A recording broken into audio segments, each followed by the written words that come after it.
Seguro estou nos braços daquele que nunca me deixou.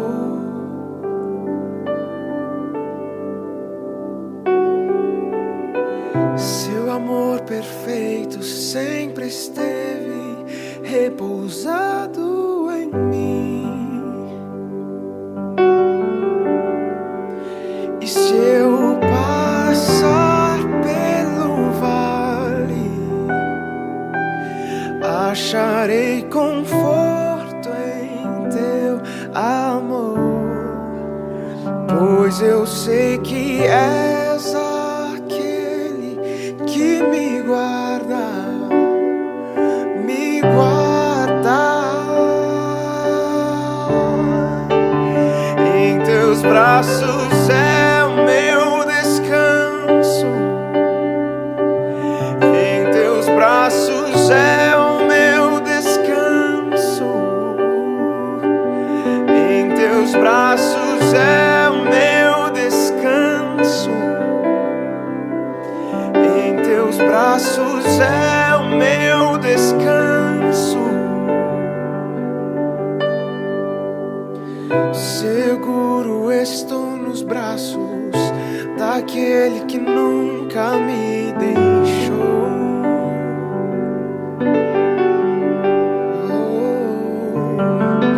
Seu amor perfeito sempre esteve repousado em mim.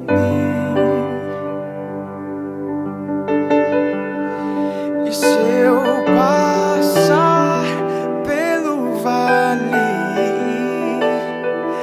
acharei conforto em teu amor, pois eu sei que és aquele que me guarda, me guarda. Em teus braços é o meu descanso, em teus braços é o meu descanso, em teus braços é o meu descanso, em teus braços é o meu descanso. Recaio em tua graça, recaio de novo em tuas mãos, recaio em tua graça, oh, recaio de novo em tuas mãos, eu recaio em tua graça, recaio de novo em tuas mãos. E se eu passar pelo vale, acharei conforto em teu amor, pois eu sei que és aquele que me guarda, me guarda. Em teus braços é o meu descanso, em teus braços é o meu descanso, em teus braços é o meu descanso, em teus braços é o meu descanso, Jesus.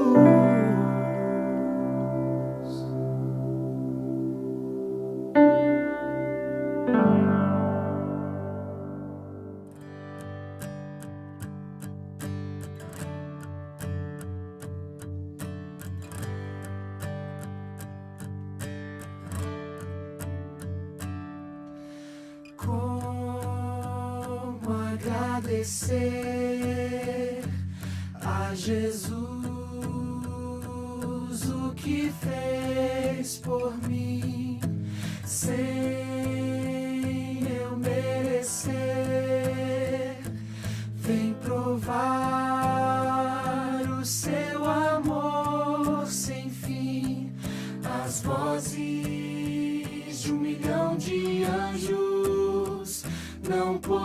poderiam expressar a gratidão que vibra em meu ser,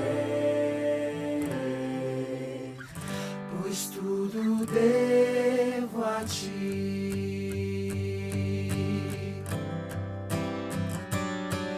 A Deus seja a glória, a Deus seja a glória, a Deus seja a glória, pelo que fez por mim, com seu sangue lavou-me, seu poder transformou-me. A Deus seja a glória, pelo que fez por mim. Quero entregar, Senhor, a minha vida em tuas mãos, e quero dar meu louvor pela tua eterna salvação. Com seu sangue lavou-me, seu poder transformou-me. A Deus seja a glória, pelo que fez por mim.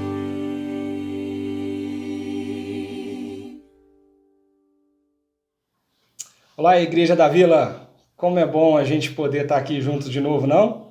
Mais uma semana nós estamos juntos para festejar e celebrar o Senhor Jesus. E como é bom podermos fazer isso juntos. Mesmo longe fisicamente, nós estamos presencialmente online, juntos e prestando o nosso culto e a nossa adoração a Ele. Faça desse momento um momento único na tua vida. Vamos celebrar juntos, vamos cantar juntos, vamos orar juntos. É nesse momento, é nesse espaço que Deus derrama a sua graça e transforma o nosso coração. Ele tem muito para fazer com a gente hoje. Que você possa se render a esse amor, se render à sua verdade, se render ao seu cuidado e ouvir aquilo que Ele tem para falar contigo lá no fundo da sua alma. Eu queria ler um texto para a gente começar o nosso culto, que se encontra lá em Jeremias, capítulo 29, que fala muito do que nós vamos conversar um pouquinho durante todo o nosso culto. Jeremias 29, versículo 11, diz o seguinte, a partir do versículo 11, diz o seguinte: porque sou eu que conheço os planos que tenho para vocês, diz o Senhor. Planos de fazê-los prosperar e não de lhes causar danos. Planos de dar-lhes esperança e um futuro. Então vocês clamarão a mim, virão orar a mim, e eu os ouvirei. Vocês me procurarão e me acharão, quando me procurarem de todo o coração. Eu me deixarei ser encontrado por vocês, declara o Senhor, e eu os trarei de volta do cativeiro. Aquele povo estava cativo na Babilônia. Aquele povo estava longe da sua terra. Aquele povo estava totalmente frustrado, desanimado. Estava precisando ouvir algo do Senhor, como talvez eu e você estamos precisando hoje. Deus, o próprio Deus, o Criador de todo o universo e tudo que existe, fala com aquele povo e diz para eles: calma, eu sei, eu conheço, vocês não, mas eu sei dos planos que eu tenho para vocês. E planos de fazer vocês prosperar. Não é planos que vão te causar danos. São planos que vão te dar esperança, um futuro. Então, vocês vão me buscar. E olha que lindo que Deus diz. Quando vocês me buscarem de todo o coração, com toda a sua alma, eu me deixarei ser encontrado por vocês. Hoje, agora, É o tempo que Deus nos dá para buscá-lo de todo o nosso coração. E sabe o que ele fala? Ele vai deixar ser encontrado por cada um de nós. Então, coloque o seu coração nele. Ouça-o. Se derrame. Converse com ele. Deixa ele encontrar você. E encontre ele dentro do seu coração. E aqui, nessa igreja, nessa comunidade. Vamos orar. Senhor, esse culto é teu. Esse momento é teu, Senhor. Então nós entregamos tudo que nós somos, tudo que nós temos diante do Senhor. Nós pedimos perdão pelos nossos pecados, pelas nossas falhas, pelos nossos erros. Nós pedimos a misericórdia e a graça do Senhor sobre as nossas vidas. E nós pedimos hoje para o Senhor, em nome de Jesus, fica aqui com a gente, fala ao nosso coração, mostra-nos a tua vontade, nós precisamos ouvir a tua voz, nós queremos também celebrar o teu nome. Nós queremos dizer ao Senhor o quanto nós confiamos em tudo que o Senhor está fazendo na nossa vida e na nossa história. Fica conosco, em nome de Jesus. Amém.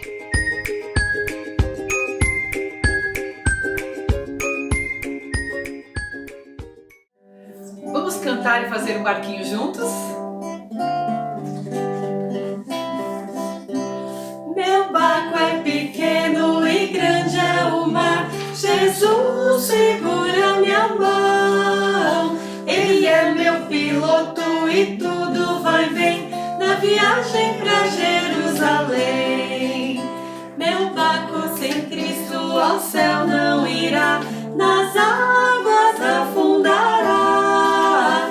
Mas quando Jesus o meu barco guiar, ao céu poderei alcançar. Meu barco é pequeno e grande é o mar. Jesus segura minha mão. Ele é meu piloto e tudo vai bem na viagem pra Jerusalém. Meu barco sem Cristo ao céu não irá, nas águas afundará. Mas quando Jesus o meu barco guiar, ao céu poderei alcançar.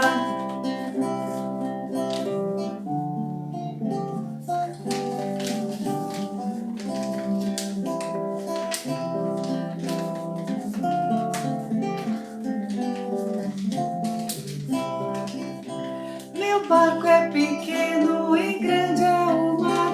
Jesus segura minha mão. Ele é meu piloto e tudo vai bem na viagem pra Jerusalém. Meu barco é sem Cristo ao céu não irá, nas águas afundará. Mas quando Jesus o meu barco guiar, ao céu poderei alcançar.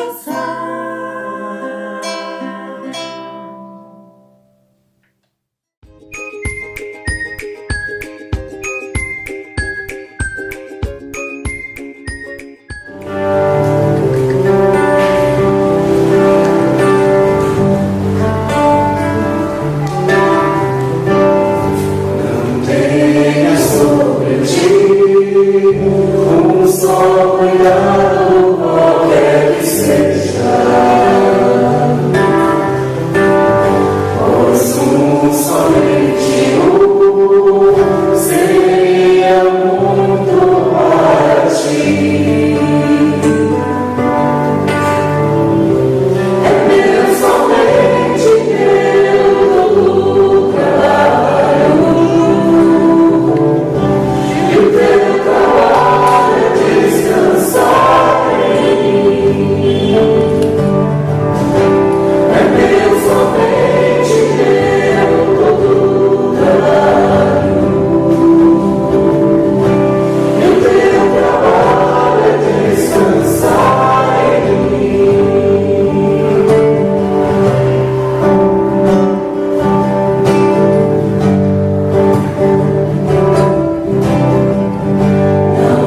Meus irmãos, minhas irmãs, eu tenho aqui um recado muito importante para a nossa igreja. Primeiro, eu queria agradecer muito por toda a fidelidade, por toda a generosidade do seu coração em apoiar a nossa igreja, a nossa comunidade com os dízimos e com as ofertas que nós estamos levantando aqui na nossa comunidade. Deus tem sido generoso com a nossa igreja, não nos tem faltado nada. E porque Deus está cuidando de nós, através de cada um de vocês, a nossa igreja está aqui firme para manter o nosso trabalho e continuarmos avante, mesmo diante dessa pandemia. Mas também nós estamos preocupados com pessoas que nós podemos ajudar, coisas que podemos fazer para alcançar pessoas que não têm o que nós temos. Então, nós levantamos um desafio para a nossa igreja de ajudarmos o projeto do Sopão.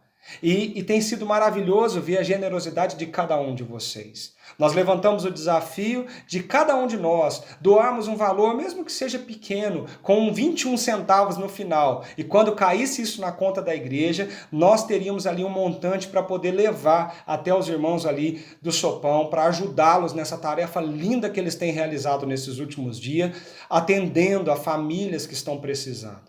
Até agora nós arrecadamos um montante de R$ 1.251 e alguns centavos. Nós ainda não transferimos esse dinheiro para o projeto. Nós ainda não paramos essa campanha que estamos fazendo para ajudá-los. Então, se você ainda quer doar alguma quantia, algum valor para esse projeto, faça isso com o coração. E para a gente poder saber que esse não é o seu dízimo, mas é uma oferta que você está dando, faça a sua doação com o valor mais 21 centavos. R$10,21, R$5,21. O que Deus tocar no seu coração. Todo esse montante será agrupado e nós entregaremos ali para o pessoal responsável e de uma forma direta e indireta nós vamos estar abençoando a vida do projeto e as pessoas que o projeto alcança. Nós contamos com vocês, nós contamos com a fidelidade do coração de cada um de vocês.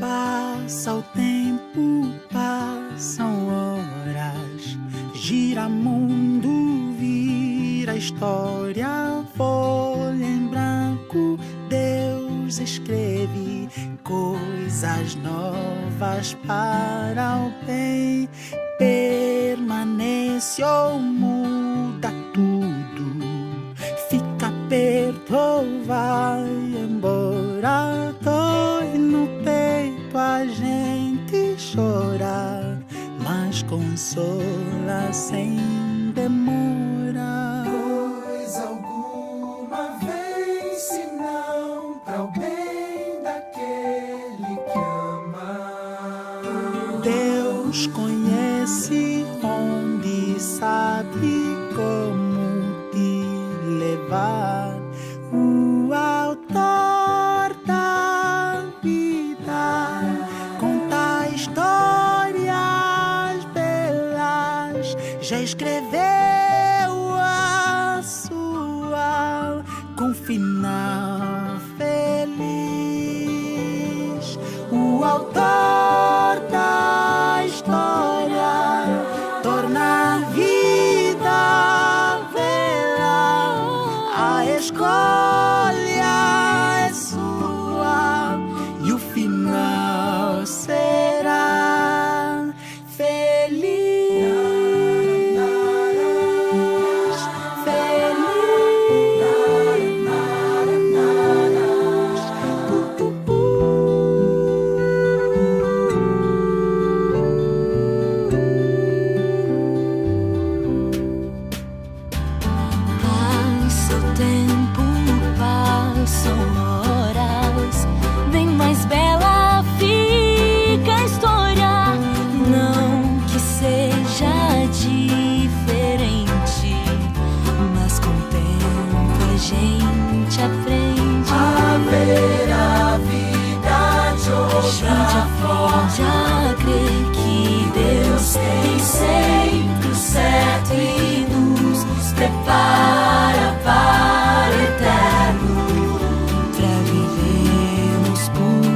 completo. Venha o que vier, seja o que for, com Deus eu sigo. Deus conhece onde, sabe como Te levar.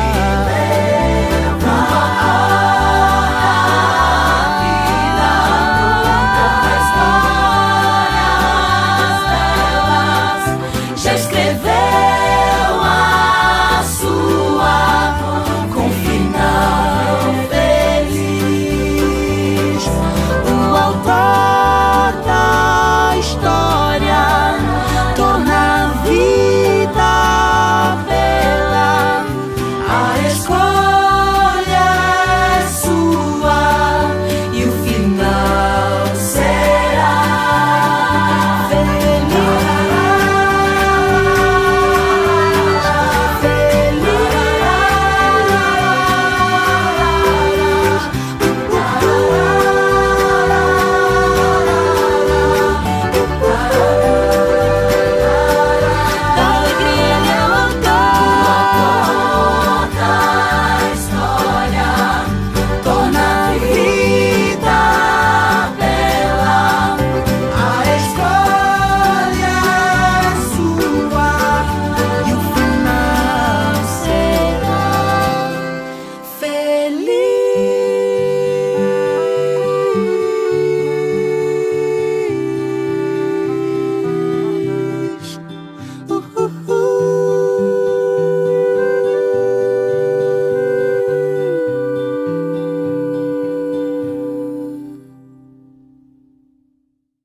Como é bom, meus amigos, estar aqui junto com vocês nesse momento para termos um tempo de ouvir aquilo que Jesus tem para dizer ao nosso coração. Esse é um tempo muito precioso, um tempo que Deus nos dá.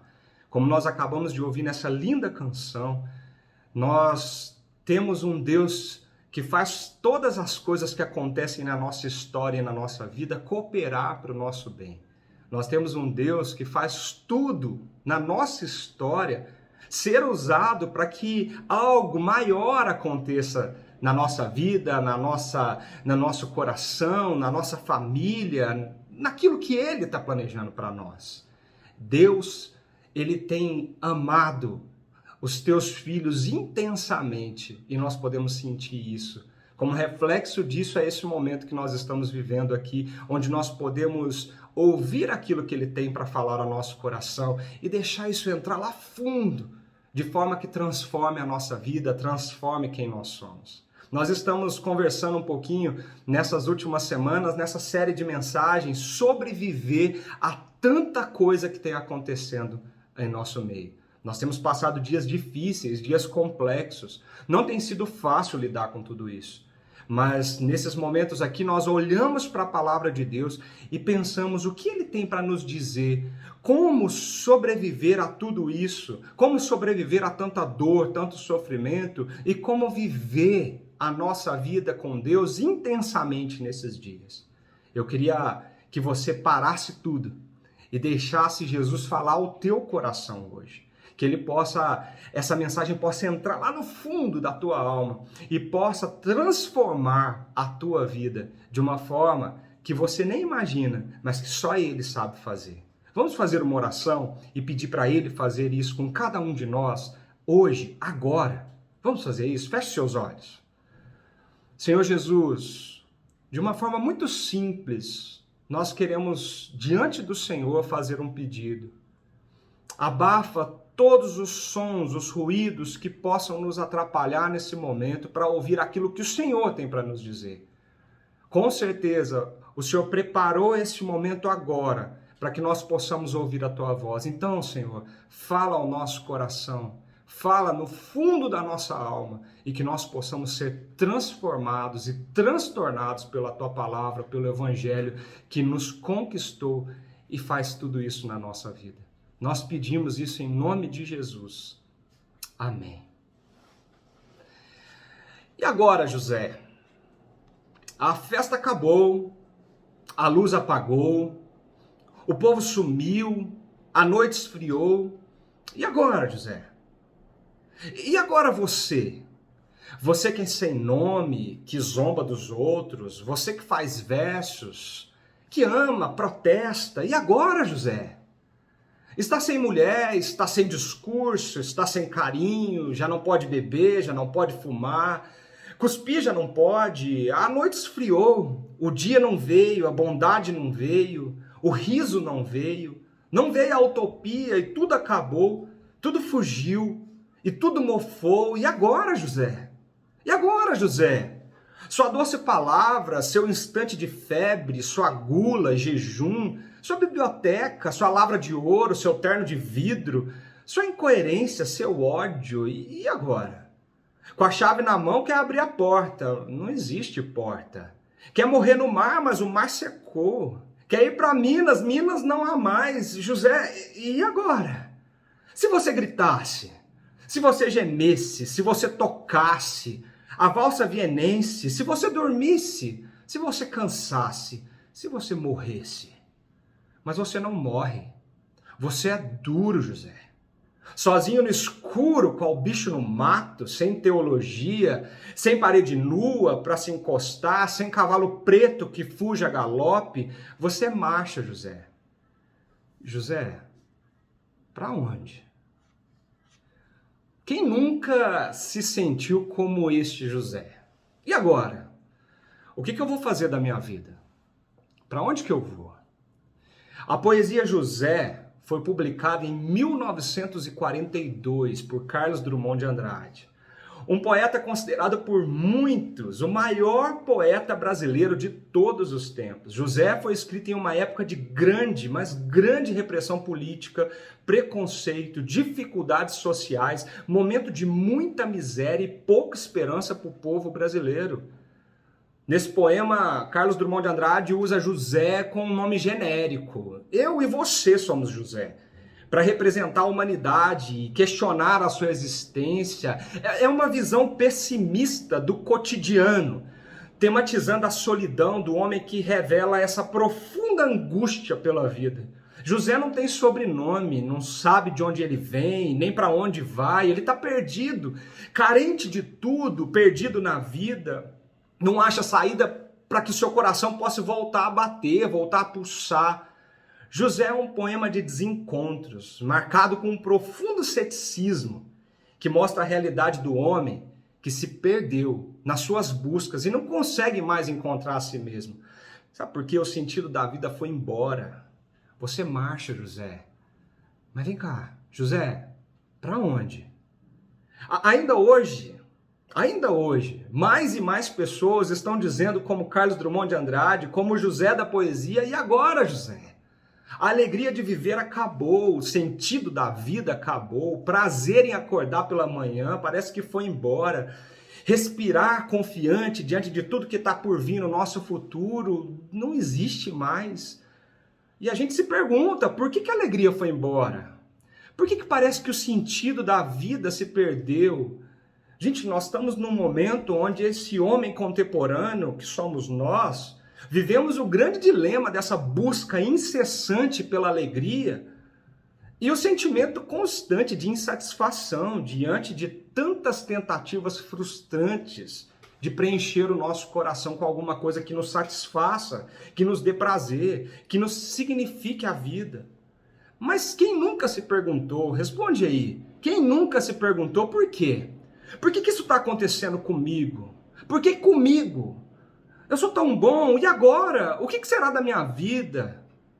Quantos hoje, nesse exato momento que nós estamos aqui, fazem essa pergunta porque estão passando por um momento de luto? O que será da minha vida? Como que eu vou ressignificar tudo isso? Ou quem sabe o desemprego chegou na sua casa e você está pensando, por que comigo? Eu sempre fiz tudo tão certinho. E agora o que eu vou fazer com a minha família? Como que eu vou pôr dinheiro dentro dessa casa? Gente, existem momentos que parece que nós perdemos totalmente o controle da nossa vida e nós não sabemos o que fazer. Nós somos José. Você marcha, José. Mas, José, para onde você está indo? Como é difícil confiar em Deus quando os nossos olhos não veem os seus planos. Nós não vemos para onde Ele está nos levando. E nós nos perdemos, nós questionamos, nós nos entristecemos, nós ficamos consternados. E agora, José? Na Bíblia tem a história de um outro José. Está lá em Gênesis, no capítulo 37 ao capítulo 50. E eu queria ler um pedacinho, melhor dizendo, o comecinho dessa história agora com você. Um outro José que também enfrentou a mesma situação, que diante de circunstâncias da vida, foi obrigado a perguntar, e agora, José? O que vai ser de mim? O que vai ser da minha família? O que vai ser de tudo? Olha só o que o texto de Gênesis 37, do versículo 2 ao 11, conta sobre o início dessa história. Essa é a história da família de Jacó. Quando José tinha 17 anos, pastoreava os rebanhos com seus irmãos. Ajudava os filhos de Bila e os filhos de Zilpa, mulheres de seu pai, e contava ao pai a má fama deles. Ora, Israel gostava mais de José do que qualquer outro filho, porque ele havia nascido em sua velhice. Por isso mandou fazer para ele uma túnica longa. Quando seus irmãos viram que o pai gostava mais dele do que de qualquer outro filho, odiaram-no e não conseguiam falar com ele amigavelmente. Certa vez, José teve um sonho, e quando contou aos seus irmãos, eles passaram a odiá-lo ainda mais. Ouça o sonho que eu tive, disse-lhes. Estávamos amarrando os feixes de trigo no campo quando meu feixe se levantou e ficou em pé, e os seus feixes se ajuntaram ao redor do meu e se curvaram diante dele. Seus irmãos lhe disseram, então quer dizer que você vai reinar sobre nós? Quer dizer que você vai nos governar? E o odiaram ainda mais por causa do sonho e do que tinha dito. Depois teve outro sonho. E contou aos seus irmãos, tive outro sonho, e dessa vez o sol, a lua e 11 estrelas se curvavam diante de mim. Quando contou ao pai e aos irmãos, o pai o repreendeu e lhe disse, que sonho foi esse que você teve?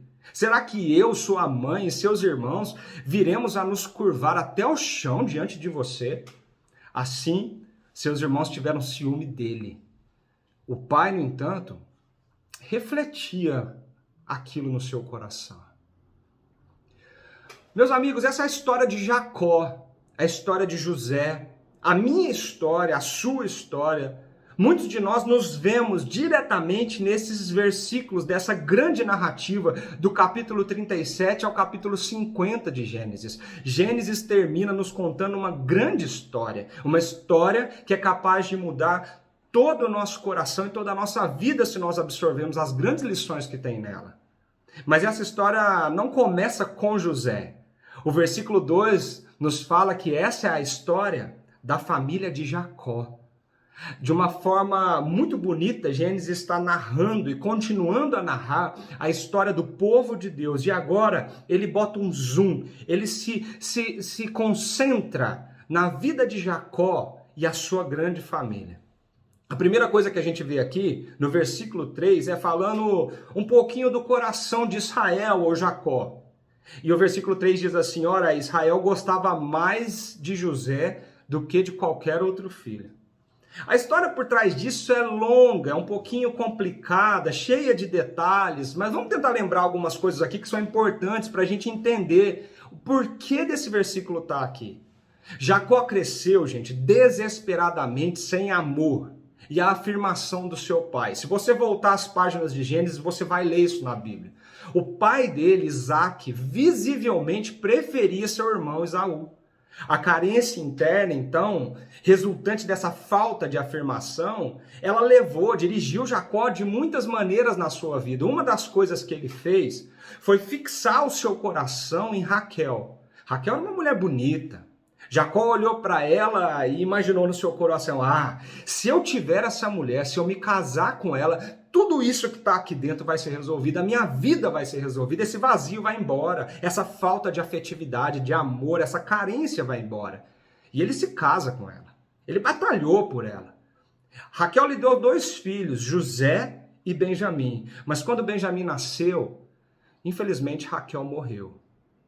Quando nós lemos o texto aqui em Gênesis 37, parece que fica bem evidente o que Jacó fez no seu coração. Jacó deslocou o centro emocional da vida dele que estava sobre Raquel e agora ele coloca esse centro emocional do seu coração, da sua alegria, da sua felicidade sobre José.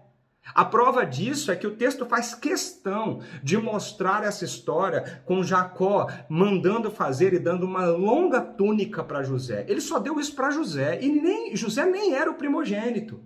A melhor tradução para essa longa túnica aqui seria um casaco muito caro, de muitas cores. O fato é que Jacó esbanjou muito dinheiro com José, de uma forma que ele não fez com nenhum dos seus outros filhos. Gente, presta atenção. Onde está o seu tesouro, aí está o seu coração. A forma como nós gastamos dinheiro denuncia os nossos ídolos. José se tornou um ídolo no coração e na vida de Jacó. Um falso Deus. A fonte central da alegria, do amor da sua vida. Você pode ver isso nos versículos dessa narrativa. Você vê como Jacó se expressa quando fala de José.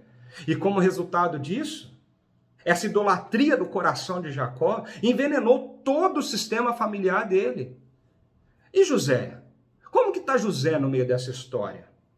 Logo no versículo 2, a Bíblia já começa a falar um pouquinho do caráter de José. Começa a denunciar o coração desses homens. A Bíblia começa pelo coração e não pelas atitudes. Olha só, no versículo 2, José contava ao pai a má fama de seus irmãos. A palavra usada aqui, desse relatório meio ruim que José dava, essa má fama, é uma palavra que fala de mentira, um relatório falso. José fazia a cabeça de seu pai Jacó contra os seus irmãos. Percebe o que está acontecendo aqui? O que a Bíblia está nos mostrando? Quem é José? José é um filho mimado. O queridinho do papai, que tem tudo que quer, tudo que Jacó pode dar. E além disso, se tornou um grande mentiroso. A arrogância cresceu no seu peito, o orgulho cresceu no seu peito. Aí ele tem sonho. E ele faz questão de contar esse sonho para sua família, mas quando a gente vai lendo o texto, a gente percebe que parece que tem uma motivação esquisita por trás do jeito que José conta o seu sonho. E quando a gente olha depois de tudo que isso aconteceu, fica mais evidente ainda que essa forma que José escolheu para contar esse sonho não foi uma motivação muito correta, não. Talvez José estava se tornando um adolescente mimado, egoísta, insensível, arrogante, fútil. Talvez uma pessoa muito má em seu coração. Gente, uma coisa que me impressiona muito na Bíblia é que a Bíblia dá detalhes quando ela conta uma história. E a gente precisa ficar muito atento aos detalhes. Essa história é uma história recheada de detalhes. A Bíblia fala que os irmãos dele, os irmãos de José, o odiaram e não conseguiam nem conversar com ele de uma forma amigável, porque quando José chegava era tóxico, todo mundo brigava, a família se dividia. Já viu isso acontecer em algum lugar? E quando ouviram os sonhos de José, os sonhos que os feixes se dobrariam, as estrelas se curvariam, isso era um absurdo, porque José não era o primogênito. Na cultura deles isso era um absurdo muito grande. José contou isso e seus irmãos, a Bíblia fala que eles passaram a o odiar ainda mais. Gente, assim como Jacó não estava vendo o veneno que a sua idolatria estava fazendo com toda a sua família, José também estava cego a esse veneno tóxico que estava contaminando toda a família dele. Os sonhos apenas deixaram os irmãos mais furiosos com ele, envenenaram o coração desses irmãos com amargura. Eles ansiavam pelo amor do pai, mas não recebiam nada, odiavam José, competiam um ao outro, estavam doidos para matar José e acabar com essa história de uma vez por toda. Percebe que família está sendo descrita aqui? Uma vida de medo, ciúme, decepção, violência, divisão familiar. Tudo isso estava guardando aquelas pessoas daquela família por causa da toxicidade do pecado que estava circulando entre eles. Pense no que nós temos descritos aqui nos detalhes dessa história, do comecinho dessa história. E uma coisa nós podemos aprender desde o começo. Por baixo do que parece ser uma grande e próspera família, estava escondido no oculto do seu coração pecados sérios que iriam destruir a todos se alguém não lidasse com eles. idolatria, ódio, orgulho, mentira, arrogância, divisão. Mais uma vez, eu insisto em dizer isso aqui, a Bíblia não esconde quem de fato são aqueles que Deus escolheu para serem seus servos, seu povo. E o que o pecado é capaz de fazer com cada um deles, independente se você é da igreja ou não, independente se você se diz discípulo de Jesus ou não, o pecado pode destruir a sua vida e a vida de toda a sua família. Se você não lida com essas coisas internas, ocultas no seu coração, muitas coisas ruins podem acontecer na nossa vida. Nós estamos diante de uma história, gente, que nos mostra como a graça de Deus invade a nossa vida no momento que nós menos esperamos, muitas vezes contra a nossa vontade, e nos salva do pecado que nós nunca seríamos capazes de superar por nós mesmos. Essa história começa denunciando o coração daqueles homens. Essa história começa mostrando o que estava aqui dentro. Essa história, de alguma maneira, nos leva a pensar o que está aí dentro do seu coração. Uma coisa é fato, e eu queria destacar isso desde já. Algumas situações que nós enfrentamos na nossa vida não são necessariamente consequência de algum pecado, algum erro nosso. Nem tudo que acontece conosco são consequências de erros e de pecados. Não é isso. Mas a gente precisa perceber com a história de José, esse José, que tudo colaborava para salvar o coração deles desse pecado tóxico que cresce dentro de cada um de nós. E situações da nossa vida, sim, colaboram para salvar o nosso caráter, o nosso coração, da toxicidade que o pecado se mostra diante da nossa família, da nossa casa, diante de nós mesmos. Você já pensou, gente? Para aí. Vocês já pensaram no que nós poderíamos nos tornar se a graça de Deus não atingisse o nosso coração de alguma forma e trabalhasse o nosso caráter, transformasse o nosso coração? Quem seria o Leandro? Quem seria você se por um acaso a graça de Deus não atingisse você em todos os dias, de forma que transformasse a sua vida dia após dia mais parecido com Jesus? As situações que nós vivemos fazem parte desse plano maior da graça de Deus. E primordialmente, ela está curando, tratando e transformando a realidade interna de quem nós somos. Porque aqui dentro tem muita coisa que precisa ser tratada e somente Deus pode lidar com isso. Então o primeiro desafio, logo de cara nessa história, é encararmos a realidade que nós temos pecados ocultos do nosso coração que precisam ser tratados urgentemente por Deus. E muitas das circunstâncias que acontecem conosco, muitos dos eventos que acontecem na nossa vida, podem sim, e eu ouso a dizer que são, usados por Deus para tratar o seu coração, eliminar a toxicidade do pecado na tua vida, para proteger e cuidar a sua família, dos seus amigos. É muito maior do que nós imaginamos. A história continua. E nós vamos ver como esse desfecho, como essa história se dá. O versículo 12 em diante conta um pouquinho disso. Olha o que está escrito ali.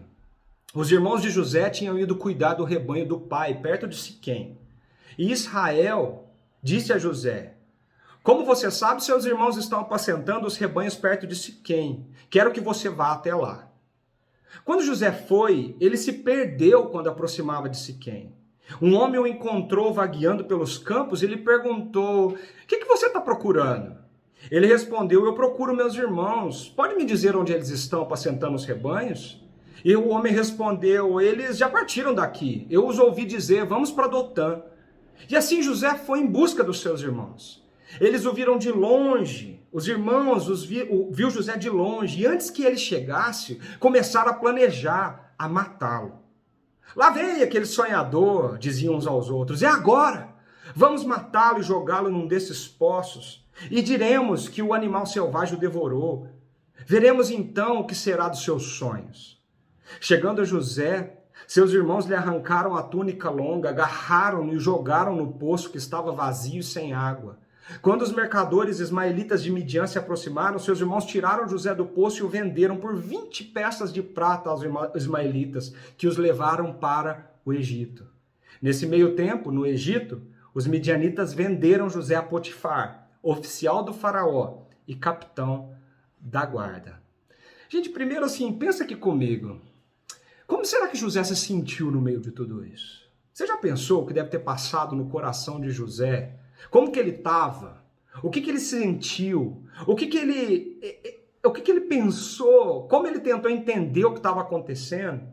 Qual foi a oração que José fez quando ele estava nu dentro daquela cisterna úmida, escura? Eu me lembro da poesia. E agora, José? A festa acabou, a luz apagou, o povo sumiu, a noite esfriou. E agora, José? E agora você? Você, José, que é sem nome, que zomba dos outros, você que faz versos, que ama, protesta. E agora, José? Existem muitos momentos na nossa vida que nós somos José, jogados numa cisterna escura, com medo, insegurança, ansiedade, angústia, dor.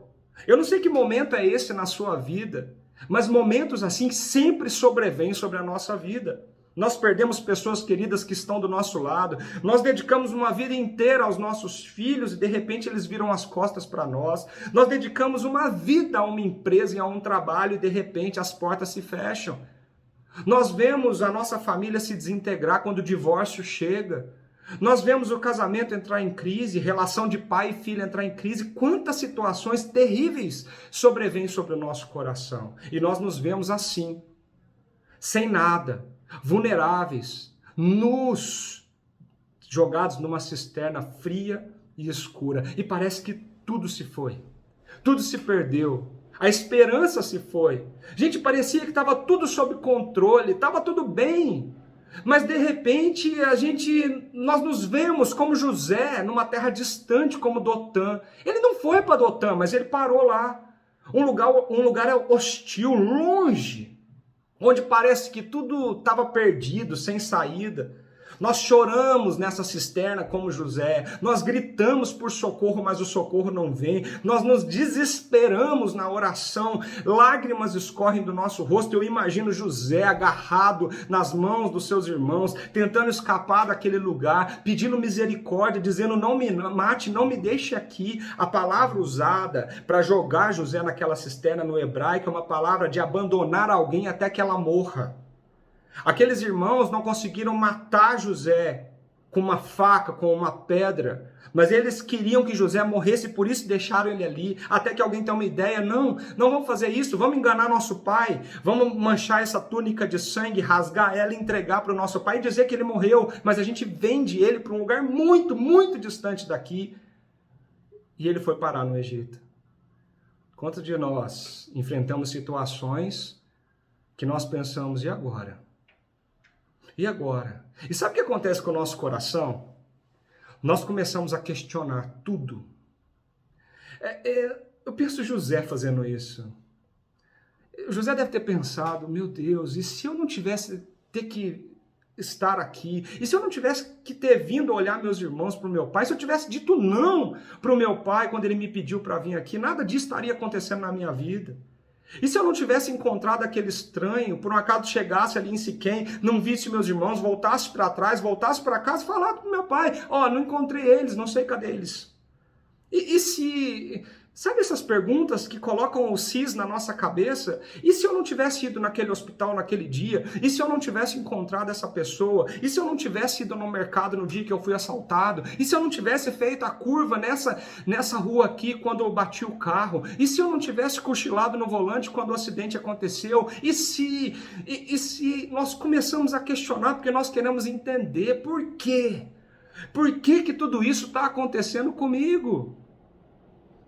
Meus amigos, minhas amigas, prestem atenção: o mais bonito dessa história toda é que debaixo da superfície dos efeitos tóxicos desses pecados que levaram a acontecer tudo isso na vida de José, os pecados de Jacó, os pecados de José, os pecados dos irmãos, Deus está trabalhando. Preste atenção nisso que eu estou falando. Por baixo de toda essa história, tem Deus no oculto, no silêncio, trabalhando. Tudo estava convergindo para um propósito muito, mas muito maior na vida daquela família, daquele povo. É uma história longa, o narrador nos conta uma série de detalhes, uma série de coincidências, que parecem ser acontecimentos casuais. Pensa, Jacó decidiu enviar José para ver seus irmãos. Ele poderia não ter enviado outro servo, outro escravo. Ele amava tanto José, para que José tinha que ser mandado para lá? Eles estavam longe, em Siquém, pastoreando, mas na verdade eles decidiram para Dotã. Por que eles decidiram para Dotã? Aquele lugar era muito longe, tudo que acontecesse lá ninguém ficaria sabendo porque era muito distante. José chega em Siquém, encontra um estranho. Ele podia ter chegado lá, não visto nada e voltado para casa, mas aquele estranho estava lá para levar José até Dotã. José decide ir atrás dos irmãos, mesmo não estando em Siquém. Quando José resolve ir até eles pensam em matar José, eles poderiam não ter pensado isso. Aí, de repente, Rúben entra na situação, fala para não matar, e eles aceitam, jogam na cisterna. Os midianistas passam naquele mesmo momento e eles decidem vender. Vender para quem? Para aqueles ismaelitas. E aqueles ismaelitas vendem José como escravo para Potifar. São tantos detalhes, são tantas coisas acontecendo aqui, parecem coincidências. Mas eu queria dizer uma coisa para você. E foi uma das coisas que mais impactou a minha vida essa semana, quando eu estava preparando essa mensagem. Pareciam coincidências, mas eram providências de Deus para um plano maior. Eu vou repetir isso. Pareciam coincidências, mas eram providências de Deus para um plano maior que ele tinha. Pensa, e se José tivesse sido morto? E se José não tivesse sido vendido? A menos que tudo isso tivesse acontecido, gente, exatamente dessa maneira como aconteceu, nessa ordem, exatamente desse jeito, se isso não tivesse sido assim, coisas terríveis teriam acontecido àquela família. A história segue nas páginas de Gênesis, e nós ficamos sabendo de uma grande, terrível fome que abateria toda aquela região. Por alguns anos, muitos anos, a comida seria escassa e as pessoas passariam muita necessidade. Mas peraí, como que a gente fica sabendo disso? Algum tempo havia se passado e por um acaso, ou não, José estava na cadeia e ficou sabendo de um sonho que o faraó teve. Ele foi usado por Deus para interpretar esse sonho. Gente, tanta coisa aconteceu para José chegar na frente de faraó para dizer o que esse sonho significava. Você sabe essa história. E quando faz isso, depois de mais de um monte de coincidências, Faraó brilha os olhos sobre José e o torna governador do Egito. De escravo, preso, sem nome, sem destino, sem saber o que seria dele, de seu futuro, ele se torna um dos homens mais importantes daquela nação. O responsável por administrar toda a comida em toda aquela região. Pensa nisso, gente. Olha cuidadosamente. Presta atenção que não há menção de Deus em nenhum lugar aqui no começo dessa história. E por alguns versículos. Deus não fala. Deus não é nem mencionado nesses acontecimentos. É só a história do coração daquele povo, daquela família que está intoxicado pelo pecado. E o que o pecado levou a cada um deles fazer. E onde José foi parar. Deus parece que está ausente. Deus parece que não está vendo, Deus não está intervindo. O que nós aprendemos aqui? Sabe o que nós podemos aprender, gente? Que o amor sábio e redentor de Deus é totalmente compatível com as coisas terríveis que estão acontecendo na vida daqueles que o amam. Presta atenção. O amor de Deus é compatível com as coisas tristes, terríveis que estão acontecendo com a gente. Existe uma compatibilidade aqui. José sofreu muito, com certeza, ele chorou muito, José deve ter orado muito, mas muitas vezes Deus não respondeu a oração de José. Ele continuava na cadeia, José continuava na cisterna, José continuava como escravo, sabendo que a sua família estava em Canaã e que Jacó sequer sabia onde ele estava. Ele sofreu muito para parar lá no Egito como escravo, ele sofreu mais um tanto ainda para parar na cadeia do governo, parar na cadeia de forma que Deus levasse ele a ser governador do estado.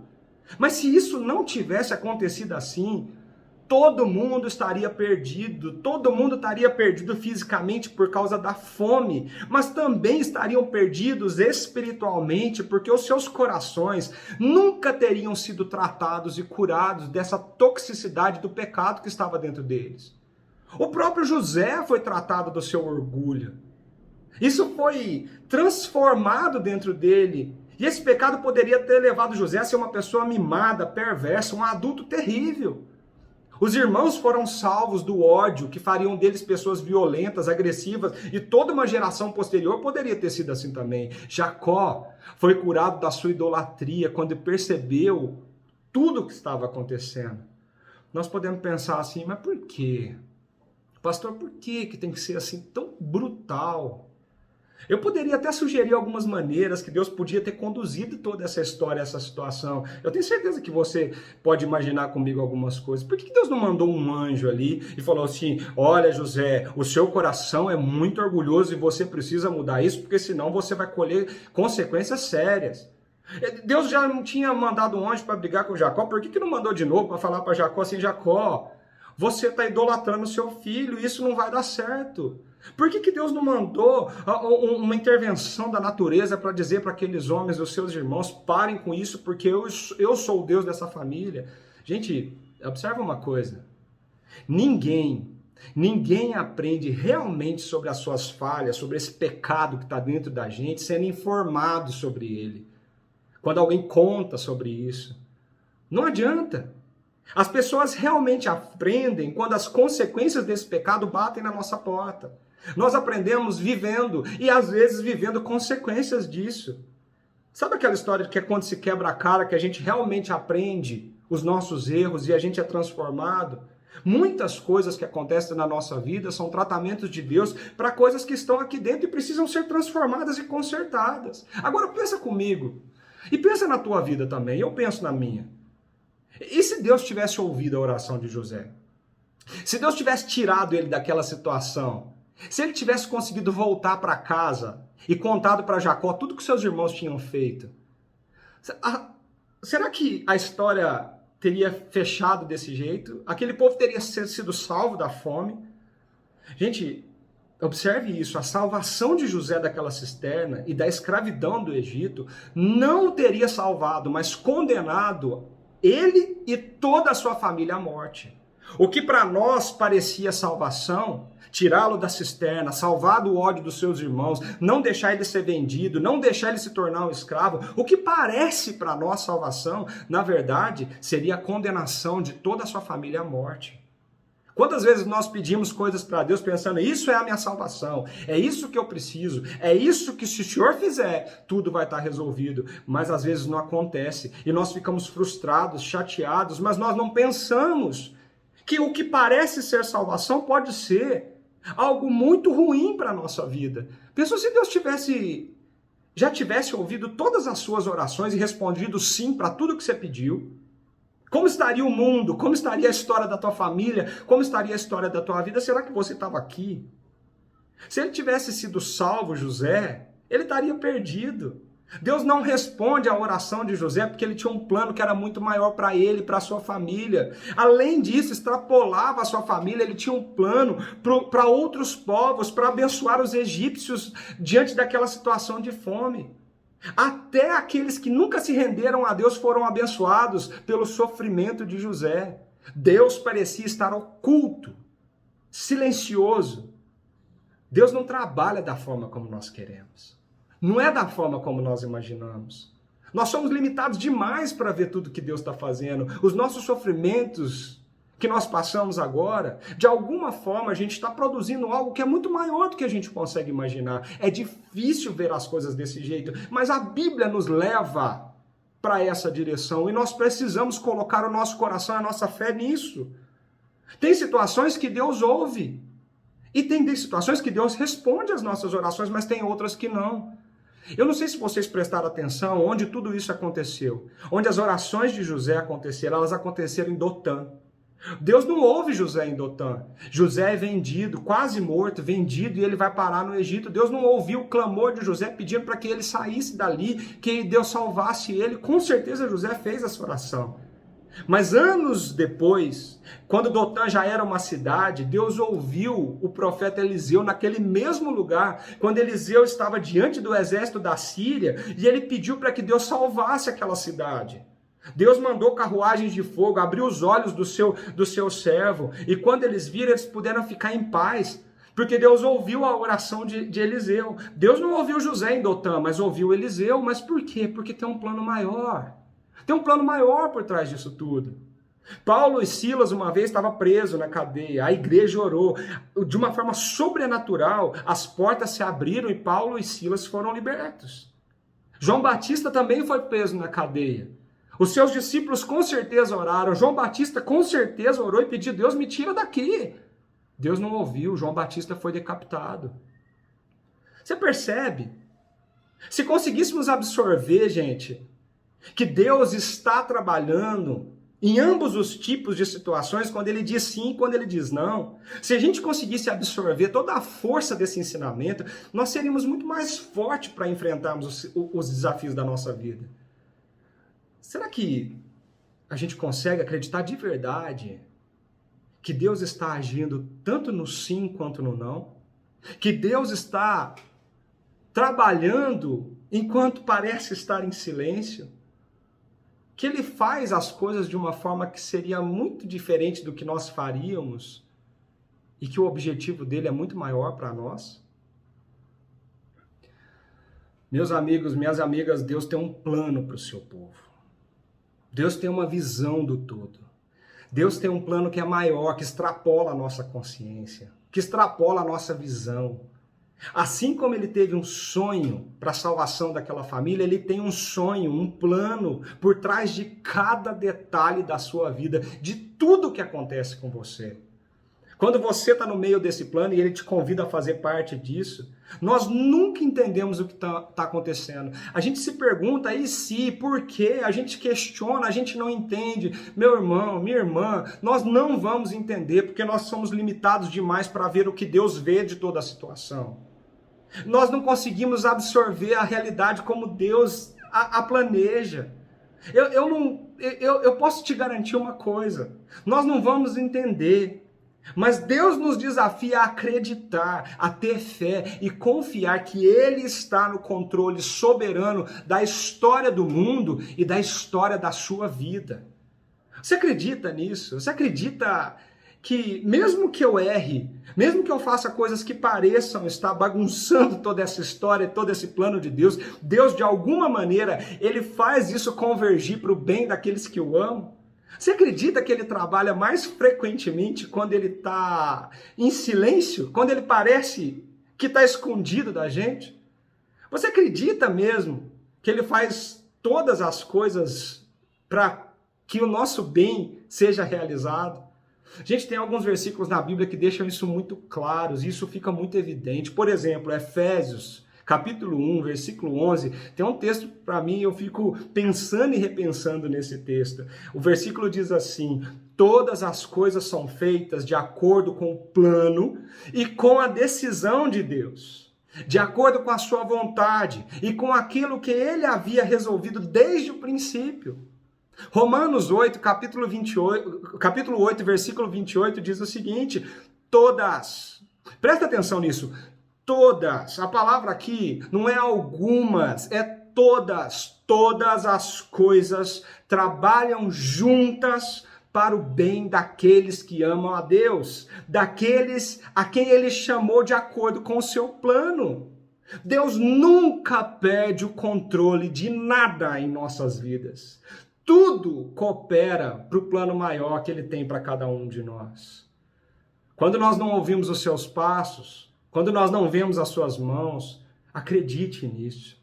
Ele está trabalhando em algo muito maior do que a gente imagina. Nem olhos viram, nem ouvidos ouviram, nem jamais penetrou em coração humano que Deus tem preparado para aqueles que estão com Ele.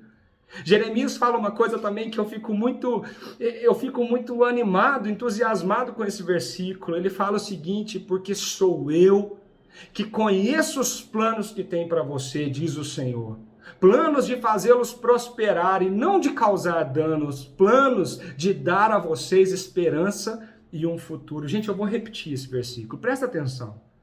Porque sou eu que conheço os planos que eu tenho para vocês, diz o Senhor. Planos que são muito maiores do que você imagina, planos de fazê-los prosperar e não de causar dano a vocês, planos de dar a vocês esperança e um futuro. Isso está vindo da boca de Deus, gente. Então, se as coisas estão se amontoando à tua volta, se as coisas estão nebulosas, estão difíceis, se as coisas estão complicadas, complexas, se você tem gasto horas e horas a fio de joelhos no chão perguntando para Deus por que isso está acontecendo comigo, o que o Senhor está querendo com tudo isso, por que toda essa situação, por que eu tenho ido na igreja, eu tenho sido fiel, eu faço tudo que o Senhor quer, do jeito que o Senhor quer, por que eu? Por que minha família está passando por isso?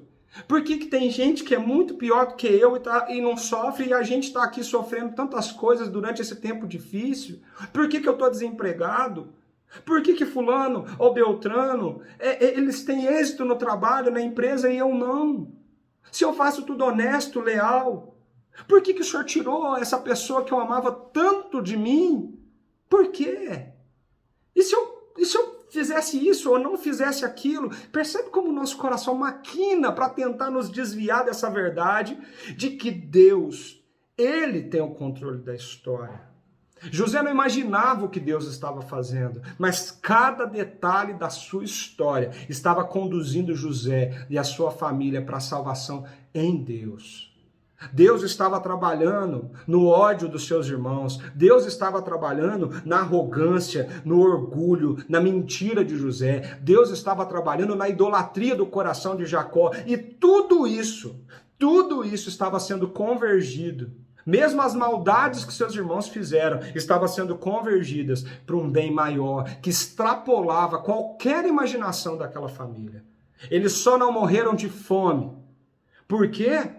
Porque José foi vendido como escravo. Eles só não morreram de fome porque os irmãos dele odiaram ele. Ele só não morreu de fome porque ao invés de ser morto, ele foi parar lá na casa de Potifar. Eles só não morreram de fome porque de alguma maneira José na cadeia ouviu que Faraó tinha um sonho. Eles só não morreram de fome porque o Faraó olhou para o José e o colocou como governador, o administrador de toda a comida daquele reino. Eles não morreram de fome, porque no silêncio e no oculto, Deus estava fazendo algo que era muito maior do que todos eles estavam imaginando. Percebe isso? O que Deus está fazendo na tua vida? Qual que é o maior, o melhor, o plano incalculável de Deus para a tua história? Você não vai ter noção dele agora. Jesus disse uma vez para os seus discípulos, e eu não esqueço esse versículo nunca na minha vida. Hora ou outra parece que Jesus só sopra ele na minha mente. O que faço agora não compreendes, mas compreenderás depois. O que faço agora não compreendes, mas compreenderás depois. É como se Deus estivesse falando para mim e para você, meu querido, eu não perdi o controle. Eu estou aqui. Eu estou conduzindo a sua vida. Eu estou fazendo tudo isso acontecer.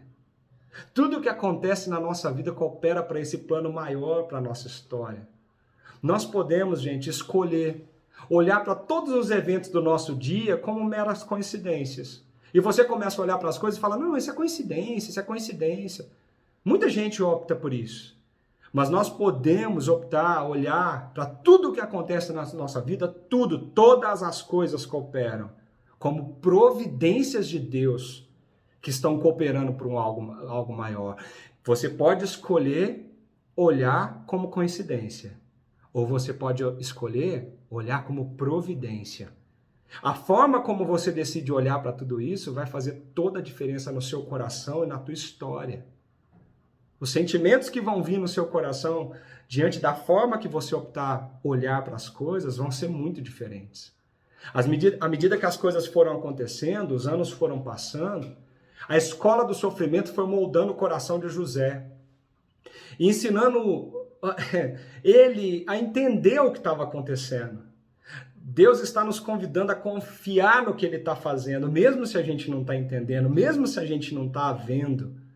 Como que a gente pode saber que José foi transformado, foi moldado, foi trabalhado no caráter por Deus? Sabe como que a gente sabe disso? Quando a gente vai para o final dessa história. José apresenta no final dessa história uma consciência, e ele mostra isso para os seus irmãos, quando os irmãos deles vão até ele no Egito. Ele mostra isso de uma forma que fica claro e evidente que Deus transformou o caráter daquele homem diante da escola do sofrimento. Olha o que Gênesis 45 nos conta quando os irmãos de José estão na frente dele. Cheguem mais perto, disse José a seus irmãos. Quando eles se aproximaram, disse-lhes: eu sou José, seu irmão, aquele que vocês venderam ao Egito. Agora não se aflijam, nem se recriminem por terem me vendido para cá, pois foi para salvar vidas que Deus me enviou adiante de vocês. Já houve 2 anos de fome na terra, e nos próximos 5 anos não haverá cultivo nem colheita, mas Deus me enviou à frente de vocês para lhe preservar um remanescente nessa terra e para salvar-lhes a vida com grande livramento. Assim, não foram vocês que me mandaram para cá, mas sim o próprio Deus. Ele me tornou ministro do faraó e me fez administrador de todo o palácio e governador de todo o Egito. No capítulo 50, no último capítulo de Gênesis e o último capítulo dessa história, José mais uma vez diante dos seus irmãos, depois que Jacó tinha morrido, José olha para aqueles irmãos desconsolados, pensando que agora eles não tinham mais o que fazer da sua vida, e José olha para aqueles irmãos e diz o seguinte: não tenha medo. Estaria eu no lugar de Deus? Vocês planejaram o mal contra mim, mas Deus o tornou em bem, para que hoje fosse preservada a vida de muitos. Por isso, não tenham medo. Eu sustentarei vocês e seus filhos, e assim os tranquilizou e lhes falou amavelmente. A história aqui tem um grande final, gente. Os sonhos de José realmente aconteceram. Os seus irmãos se curvaram diante de José, se entregando a ele como escravos e clamando por misericórdia. Mas olha que reviravolta essa história tem. Algo maravilhoso invade a cena desses 2 encontros. O coração de José foi completamente transformado porque ele decidiu confiar em Deus do que questionar a Deus. Ele decidiu confiar do que entender. Ele decidiu se render ao plano de Deus e trazer para si uma consciência muito maior do que Deus estava fazendo. O adolescente mimado, orgulhoso, arrogante se transformou num grande homem, generoso, amoroso, que perdoou de verdade os seus irmãos. Ele não fez os seus irmãos pagarem de uma forma vingativa todo o mal que eles tinham feito para eles. E olha que José tinha direito de fazer isso segundo as leis da cultura. Mas sabe o que José fez? José traz os seus irmãos para perto. José coloca os seus irmãos na mesa dele. José acalma o coração dos seus irmãos e diz para eles o seguinte: não tenham medo, porque eu vou cuidar de vocês. Deus cuidou da nossa história, Deus cuidou da minha história, Deus cuidou da nossa família, eu vou cuidar de vocês. Percebe isso?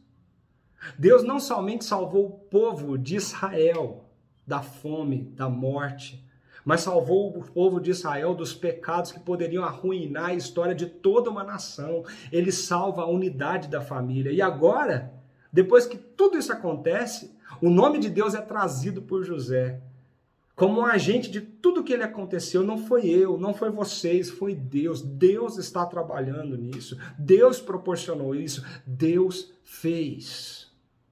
Foi Deus. Ele que me trouxe para cá. Ele tinha um propósito. Olha que forte isso que José fala. Foi Deus que fez. Preservar um remanescente do seu povo nessa terra. Nos salvar com um grande livramento. Gente, como que a gente aprende com José? A gente aprende a confiar, a sobreviver esses dias difíceis confiando em Deus, mesmo quando nós não compreendemos absolutamente nada do que está acontecendo com a gente. Olha como José fala com seus irmãos. Primeiro, José evita sentar no lugar de Deus, na cadeira de Deus, ser o juiz, ser aquele que sabe de todas as coisas, como aquele menino mimado que contava os seus sonhos para os seus irmãos. No versículo 19, José está diante dos seus irmãos que maltrataram tanto ele e diz para eles assim: não tenha medo, estaria eu no lugar de Deus? Meu querido, minha querida, não se coloque no lugar de Deus, não sente no trono no lugar de Deus.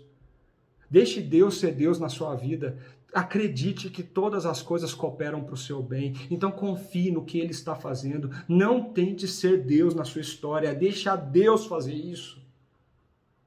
É lógico que nós temos responsabilidades, mas nós não podemos perder de vista que Deus está no controle. Além disso, José, ele confia nessa visão de um plano maior. A consciência que José adquire, essa consciência, vocês planejaram mal contra mim, mas foi Deus que transformou tudo isso em bem, para que hoje fosse preservada a vida de muitos. O que Deus está fazendo na tua história, gente? O que Deus está construindo? Talvez coisas que vocês nunca escolheriam que fosse desse jeito. Deus está usando para construir algo muito maior e melhor na tua história. Deus importa com o teu coração e Ele vai até as últimas consequências para tratar o seu coração, para ter você e o seu coração com Ele. Além disso, José vive o amor de Deus representando o seu cuidado. Não tenham medo. Eu vou sustentar vocês, os seus filhos, a nossa família. Eu perdoo vocês. José representa Deus que ama, que cuida, que protege.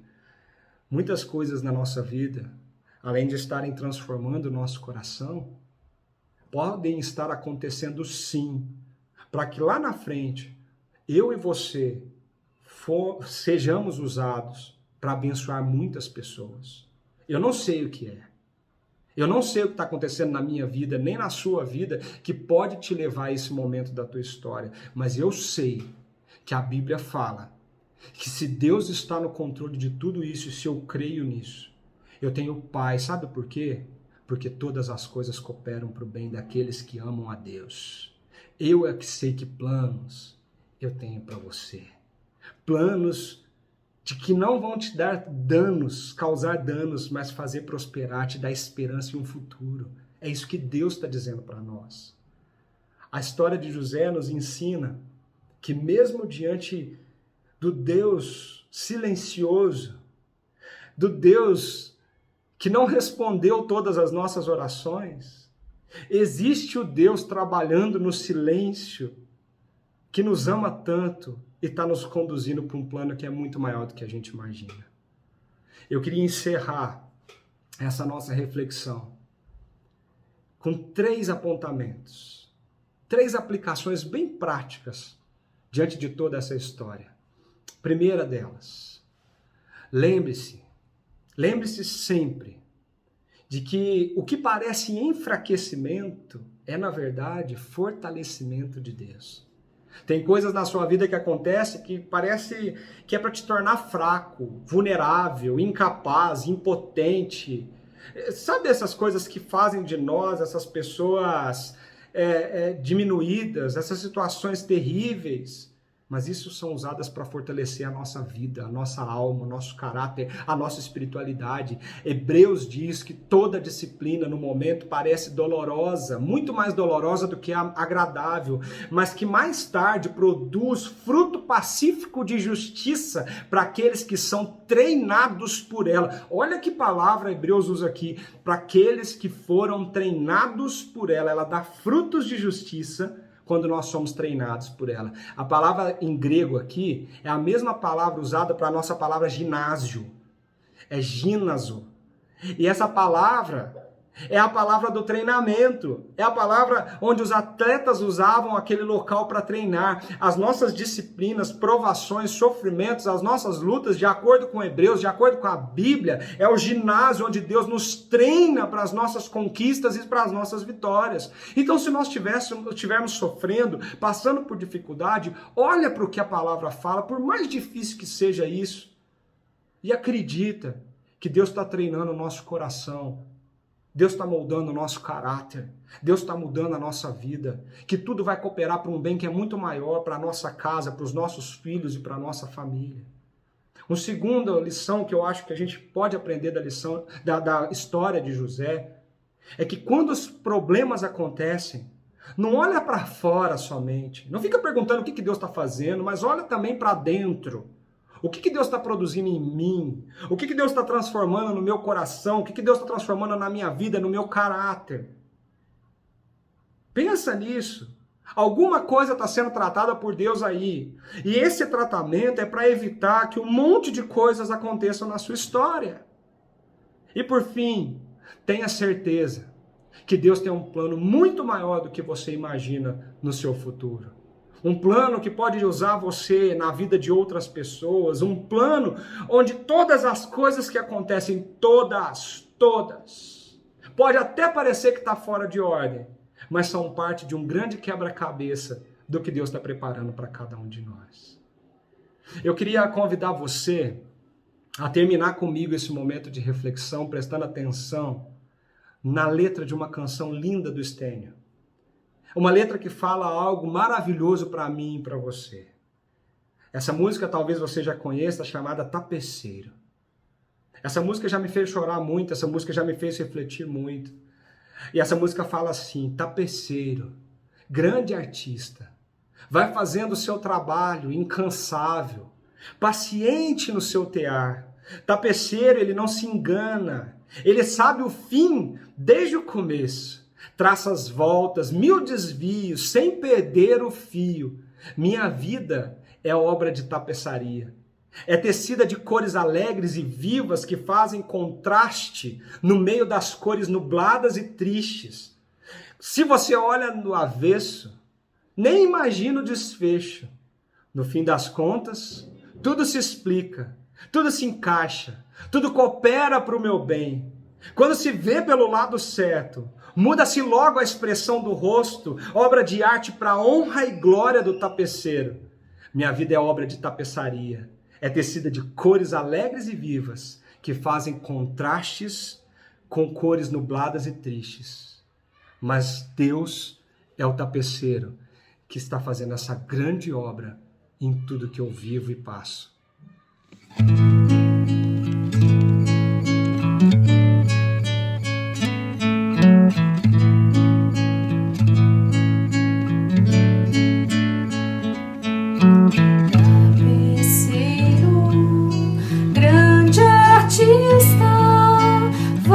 Fazendo o seu trabalho incansável, paciente no céu,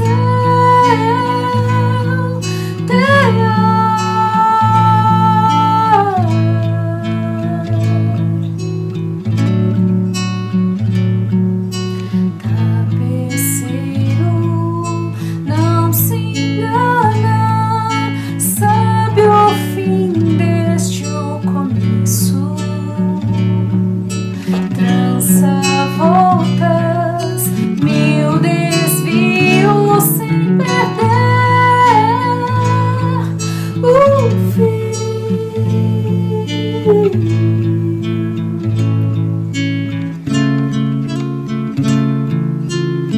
Minha vida é obra de tapeçaria, tecida de cores alegres e vivas que fazem contraste no meio das cores nubladas e tristes.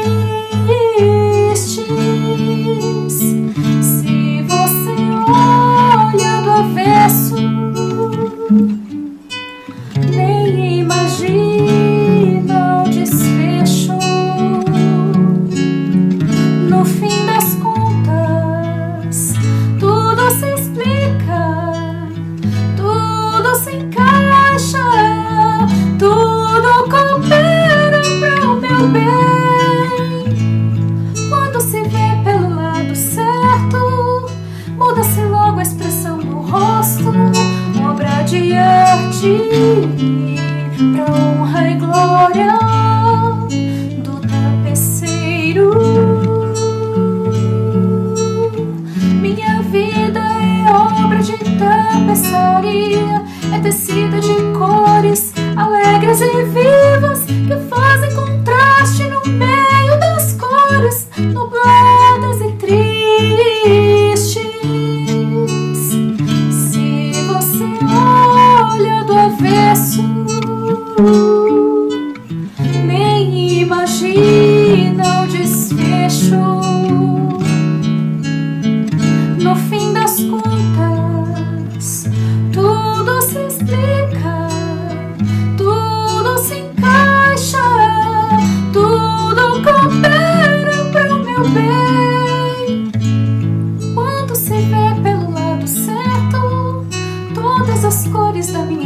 vida dignifica a Jesus Cristo, o tapeceiro. O tapeceiro. O tapeceiro.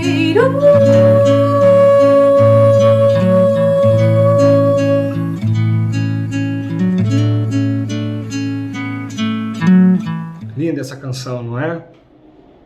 Como é bonito a gente poder se render às obras de arte que Deus faz na nossa história. Como é bom a gente poder entregar o nosso coração, a nossa alma, a nossa família e simplesmente acreditar que Ele está tecendo. E que mesmo quando a gente está olhando do avesso, a gente não está vendo nada, quando a gente olhar para o lado certo, a gente vai ver a maravilha do que Deus está fazendo na nossa vida. A Bíblia em Efésios fala que nós somos um poema escrito pelas mãos de Deus. Se você ler um verso só, uma linha só, talvez você não vai entender nada.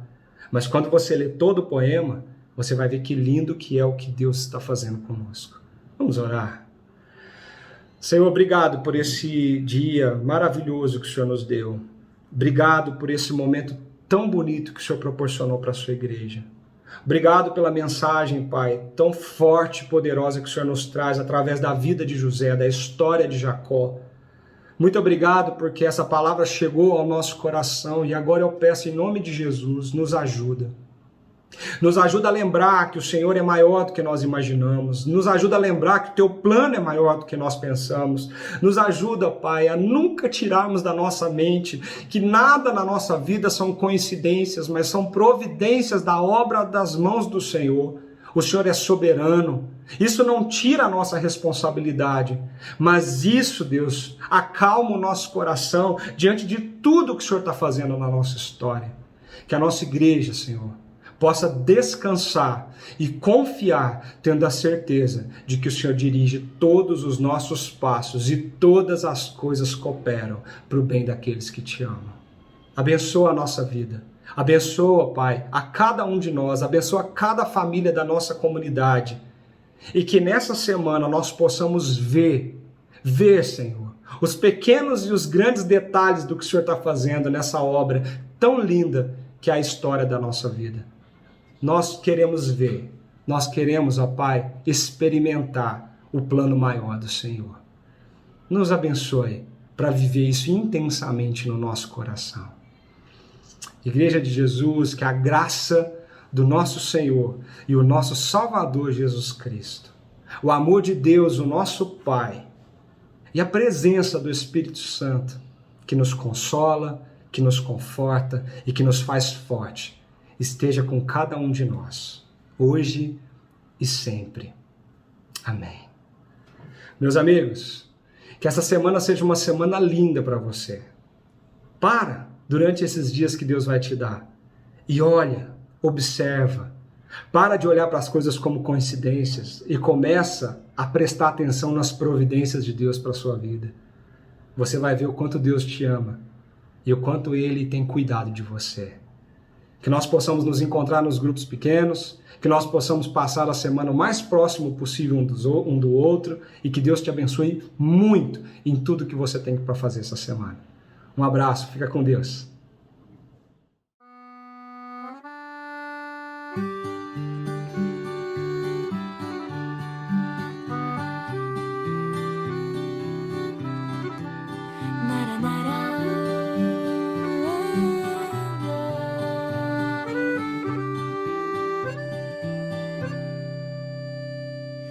Passa o tempo, passam horas, gira mundo, vira história, folha em branco, Deus escreve coisas novas para o bem, permanece ou muda tudo, fica perto ou vai embora, dói no peito a gente chora, mas consola sem demora. Coisa alguma vem se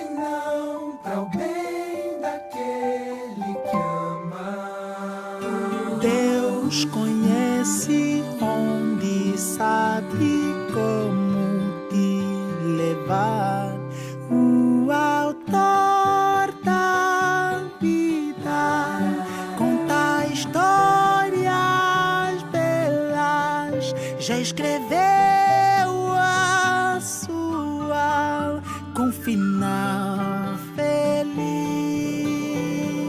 O autor